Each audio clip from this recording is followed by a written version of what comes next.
Chaitan's life was built upon the foundation of that single promise. For 30 winters, the vow he made to his dying father had been his fortress, and he, the great war chief of the River Hawks, was its warden. His name meant honor, but it was a rigid, unyielding honor that left no space for softness. He sees that very softness now in his son, Kenai, as the boy stares at the cracked, thirsty riverbed. The drought, Chaitan insists, is a trial from the spirits, a test of their resilience. Yet Kenai's gaze holds not a warrior's resolve, but a profound sorrow for the suffering earth. "The land grieves, father," Kenai says, his voice a quiet murmur. The words strike Chaitan like a cold wind, a painful echo of his sister Nita, and the choice she made long ago. The silence Nita left behind is a phantom that haunts his longhouse, an unseen guest at every feast held in his name. He remembers Nita standing near this same spot, her hands outstretched not in prayer for strength, but as if to soothe the dying plants. A chief's duty is to listen, she had argued, not just to the spirits of war, but to the spirit of the land itself. It's crying. He had dismissed her words then, calling them weakness, just as he is tempted to dismiss Kenai's now. For Chaitan, leadership was a shield forged in the fire of his father's final command. Be strong. Never let them see you bend. But Nita had bent. She chose empathy over edicts, leaving the tribe to seek a mythical spring, spoken of only in forgotten lore. She had traded the certainty of his command for a whisper of hope, and he had never forgiven her for it. Now, Kenai traces the deep fissures in the clay with his finger, his expression a perfect mirror of Nita's. He doesn't speak of raiding neighbors for their resources, the traditional path of a war chief. Instead, he speaks of watching the animals, of searching for deep roots that still hold water, of listening. Chaitan feels the walls of his fortress tremble. For 3 decades, that promise had been his guide and his strength. But looking at his son and seeing the ghost of his sister in the boy's sad, wise eyes, he wonders for the first time if his fortress was built not to protect his people, but to imprison his own heart. The honor he clung to so tightly suddenly feels heavy, and the silence in his longhouse screams with all the words he had refused to hear. Will Chaitan's fortress of honor crumble? Will Kenai find a new path? Subscribe to discover the fate of the River Hawks in this epic saga of promises, loss, and redemption. New chapters await. A hushed, panicked message spreads through the community. Their sacred spring has been defiled. The spiritual center of their people is filled not with poison, but with mud and garbage, a profound insult that chills everyone. An enraged Chaitan hurries to the spring, his face grim. There, lying on the fouled stones, is a small wooden bird carved from riverwood. Chaitan stops dead in his tracks, instantly recognizing the carving. He's not seen it in 30 years, yet he knows it immediately. It belonged to Nita. His voice drops to a low, dangerous snarl. "They mock us," he says, convinced they are being taunted with their own history. But Kenai, who has quietly followed him, kneels by the water. He looks at the small bird with a different understanding. Or perhaps, he suggests softly, it's a plea for us to remember. Kenai's words hang heavy in the air, a challenge that Chaitan cannot face. To think of Nita's choice is to relive his own powerlessness, his failure to stop her. His mind seeks refuge in the past, in the memory of his father's last moments and the words that have shaped his life. Protect our family's name. Protect our honor.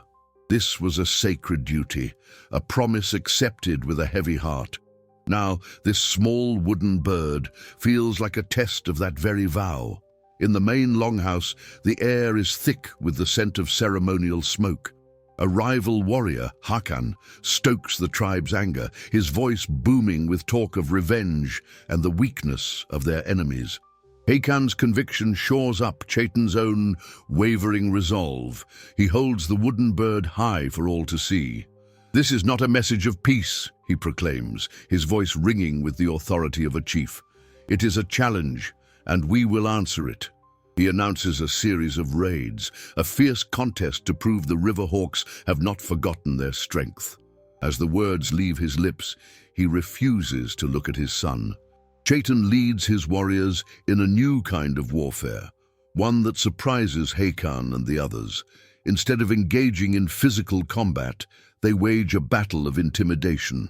They approach the borders of the Stone Bear lands to perform powerful displays of strength, their coordinated movements designed to intimidate and their chants echoing through the silent canyons.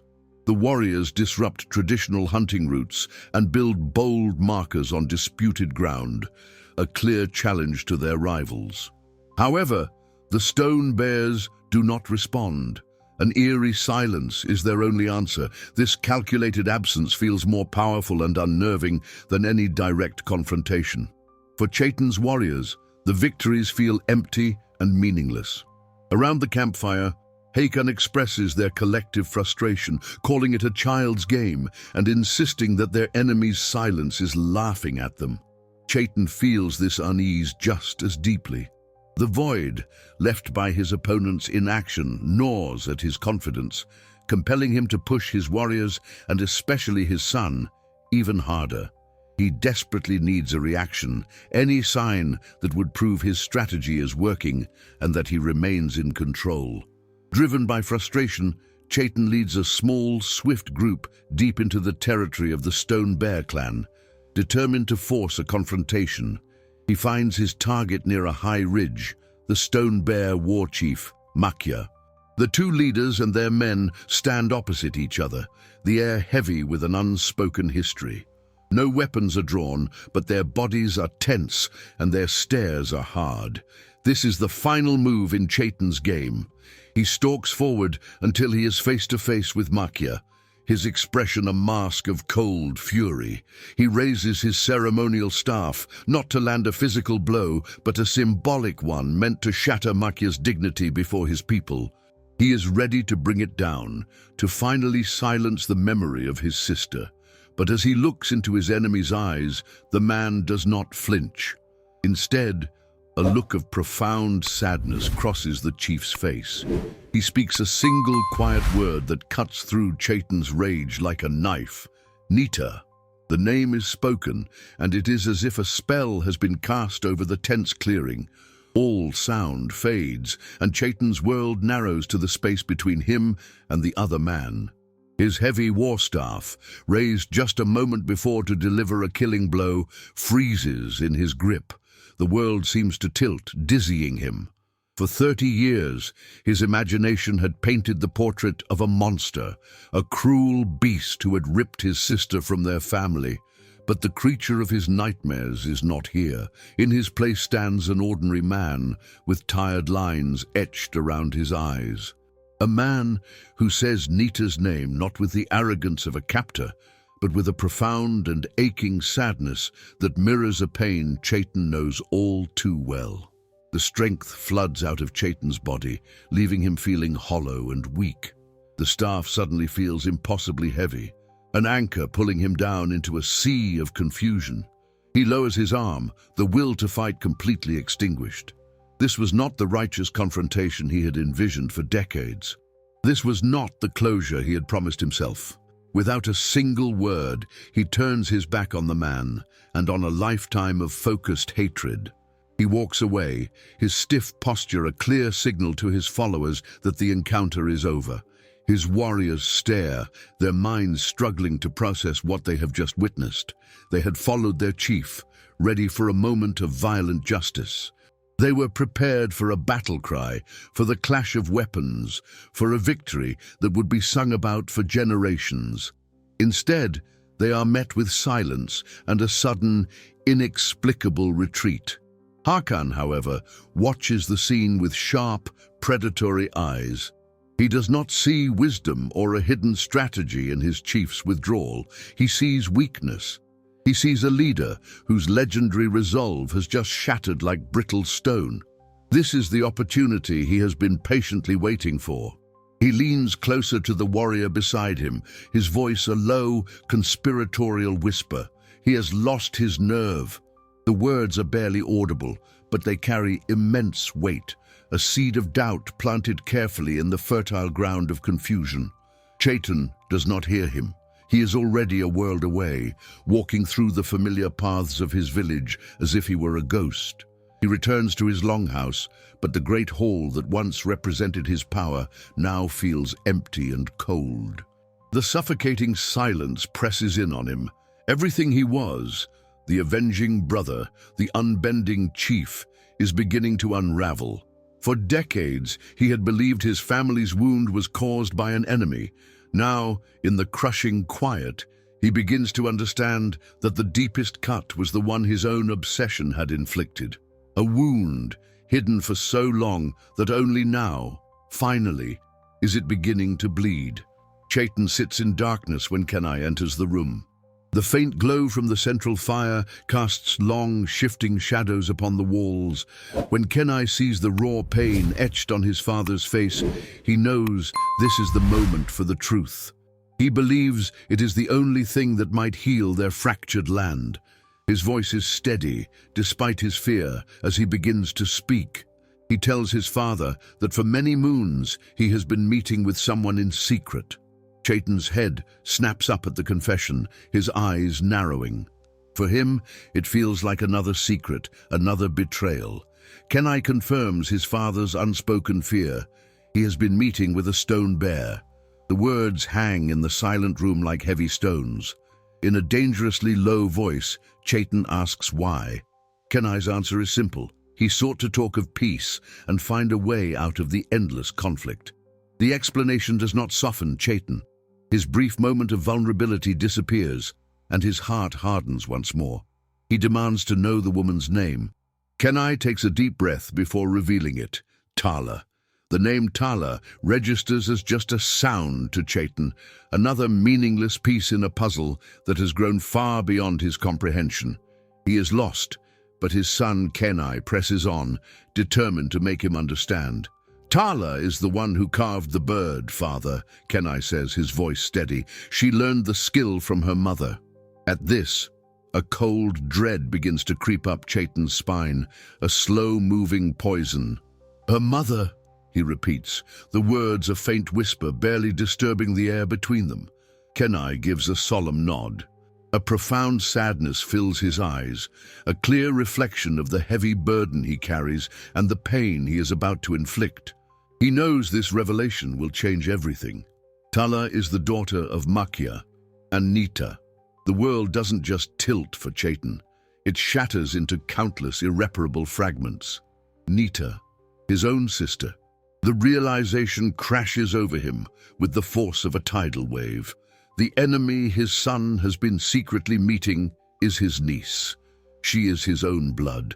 The very ground beneath his feet feels as though it has dissolved into nothing. It was no accident, Kenai continues, his tone softening, attempting to offer a sliver of comfort. Nita and my mother, they hoped that if we met, we could mend what was broken between our families. But Chaitan is deaf to any hint of hope. In his ears, the words twist into a confession of conspiracy and betrayal. He sees a lifetime of stern principles and painful sacrifices reduced to a foolish, elaborate joke. The anger and disappointment he felt over his sister's wrong choice so long ago now returns with hideous clarity, perfectly mirrored in the actions of his own son. The betrayal is not just a memory, it is happening all over again. The pressure that Chaitan has kept locked inside for 3 decades finally explodes. A storm of grief and rage, brewing for a lifetime, is unleashed. It is not just about his son, Kenai. It is about everything that came before. The loss of Nita, the shadow of his father, a broken promise that has haunted him, and the long, punishing drought that mirrored the emptiness in his own soul. 30 years of cold, solitary honor have led him to this moment, and now it all comes crashing down. Inside the longhouse, the heat is suffocating. The air is thick with the scent of wood smoke and the weight of unspoken history. In this confined space, surrounded by the ghosts of his own past decisions, Chaitan looks at Kenai. He doesn't see the young man who is his son. He sees the living embodiment of his own failures. Every disappointment, every loss, every wrong turn he has ever made seems to be reflected in Kenai's face. The burden becomes too much to bear, and so he opens his mouth and lets the poison out. The words that have been his silent companions on the longest, darkest nights emerge, just as they did once before, shattering the family circle. He tells Kenai he is no longer his son. He disowns him. The words, once spoken, hang in the heavy air, impossible to take back. They create a silence so deep and absolute that it feels like the world itself has stopped turning. The crackling fire is the only sound in the crushing quiet. Kenai does not shout or plead. He does not try to defend himself. He simply stands there, his expression one of immense, heartbreaking sorrow. It is the look of someone who has received a wound they always knew was coming. After a moment that stretches for an eternity, he gives a single, slow nod. Then he turns his back on his father and walks out of the longhouse, disappearing into the night. He leaves Chaitan standing there, completely and utterly alone in the wreckage of his own making. The story spread quickly through the village. Everyone learned that Chief Chaitan had disowned his own son. For Hakan, a longtime rival, this was the perfect opportunity. He felt he finally had proof that Chaitan was not worthy to lead. With a fury that seemed righteous in the eyes of many, Hakan summoned the Council of Elders. His voice was strong and clear as he accused him. How can a man who destroys his own family protect our great village family? His pride has blinded and weakened him. Chaitan was there, standing in front of everyone, but his former stateliness had completely disappeared. The elders looked at him and no longer saw the guardian of the traditions they respected so much. They saw only a hollow man, consumed by his own resentment. The elders' decision was not shouted, but spoken in low, firm words. They stripped Chaitan of his title of chief. The warriors who had previously waited for his every order now turned their backs on him in silence. That silence was like a wall that Chaitan couldn't break through. His name, Chaitan, which had once meant honor to his people, now had a new meaning, alone. Chaitan stands alone in the heart of the silence that was once his village. The wind whispers through the skeletal frames of lodges and kicks up dust from paths that will no longer feel the tread of his people's feet. He has nothing left. The title of chief is a hollow word in a place emptied of its tribe. The name of father is a shard of glass in a heart emptied of its son. There is no one left to lead, nothing left to protect. With a final vacant gaze at the landscape of his loss, he turns his back on it all. He does the only thing he can. He walks away. He does not choose a direction. He simply wanders from the graveyard of his memories and into the withered wilderness. The land that greets him is as barren as his spirit. The trees are gnarled and leafless, and the sun beats down from a white, merciless sky. Beneath his worn moccasins, the earth is a web of deep cracks, a perfect mirror for a soul shattered beyond repair. For days that bleed into one another, Chaitan walks. The relentless sun strips him of everything but the raw, aching weight of his grief. It burns away his identity as a leader and a father, leaving only a man hollowed out by sorrow. He no longer feels hunger or thirst. His only nourishment is the bitter taste of what he has lost. At night he is haunted by ghosts, the sound of his son's laughter, the feeling of his small hand in his own. Eventually, his body betrays him. His legs give way, and he collapses onto the parched, unforgiving ground. Lying there, he reaches the very bottom of his despair. It is a heavy, suffocating blanket, threatening to extinguish the last ember of his will to live. In this abyss of utter brokenness, his hand moves numbly, searching inside a small leather pouch. His fingers close around a familiar shape. He pulls out the small wooden bird. For so long, he has carried it as a mark of shame, a taunt from an enemy, a reminder of defeat. He has never truly looked at it. But now, with nothing left to be proud of, he sees it for the first time. He turns the smooth, carved object over in his palm. The lines are not the rough, aggressive style of his enemies. They are gentle, flowing. He traces the delicate curve of a wing. A forgotten memory surfaces, the work of the stone bears, his sister's people. He remembers her words, spoken years ago by a river. The feuds of chiefs do not run deeper than blood, brother. This water is a border, not a wall. He had been too proud to listen. Now he understands. The bird was never an insult. It was a message he had refused to see. It was a quiet, persistent invitation. An invitation to come home.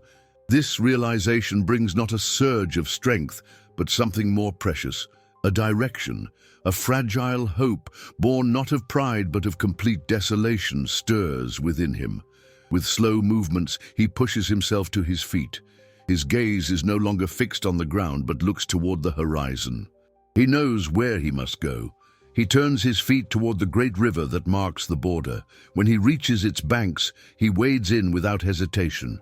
The cool current soothes his sun-scorched skin and washes away the grime of his sorrowful pilgrimage.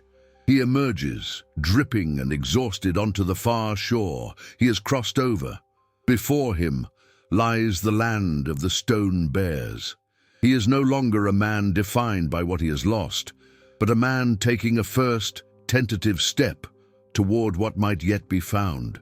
When the scouts from the Stone Bear clan find him, he surrenders without a fight. He's a man who has lost all will to resist, a hollow figure walking numbly toward his destiny. They do not lead him to a cell or cage. Instead, they escort him to a peaceful hut located on the outskirts of their village. Inside, he sits and waits, resigned to his fate. He steels himself for judgment, for shouts of anger, for any kind of retribution. He is prepared for everything except for the person who appears at the entrance. The flap of the dwelling is pushed aside, and there stands Nita. The years have passed. Her hair now has threads of gray, and her face is carved with the lines of a life that has been hard, yet not without moments of peace. But her eyes have not changed at all. They are exactly as he remembers them. When she looks at him, there is no hatred in her gaze. There is only a tired, gentle sorrow that completely unravels him, shattering the last of his defenses. A torrent of words surges in Chaitan's chest, a desperate need to apologize and explain the years of bitterness, but they die in his throat. Shame is a physical weight, sealing his lips and turning his fierce convictions to dust. He stands empty and silent before his sister. It is Nita who finally breaks the suffocating stillness, her voice not sharp with accusation, but soft with a sorrow that mirrors his own. She does not begin with the past, but with the life he has missed. She speaks of her husband, Makia, and of their daughter, Tala, whose laughter now fills the home their father built. Each word is a gentle reminder of the family circle he had nearly broken. Then, her story told, Nita turns to the shadow that has long stood between them. Her hand reaches out, a hesitant gesture of peace that stops just short of touching him. It is then that she gives him the final, devastating truth, carefully dismantling the memory on which he built his entire identity. She reveals that their father's last words were not a warrior's command, but a dying man's plea. He never asked for their honor to be protected, Nita explains, for he spoke from a place of fear and deep regret. Years before, his own stubborn pride had shattered his friendship with the Stone Bear chief, a mistake that haunted him to his final breath. His last words were not a call to arms, but a prayer for cohesion. He had begged his son to protect their unity and to safeguard their circle from the same destructive pride that had broken his own life. In that single shattering moment, the veil is lifted from Chaitan's eyes and the world rearranges itself into a new, terrible clarity. The Stone Bears were never the enemy. The years of animosity, the hatred he had so carefully nurtured, it was all a lie spun from a single warped memory. The true antagonist was not a rival tribe.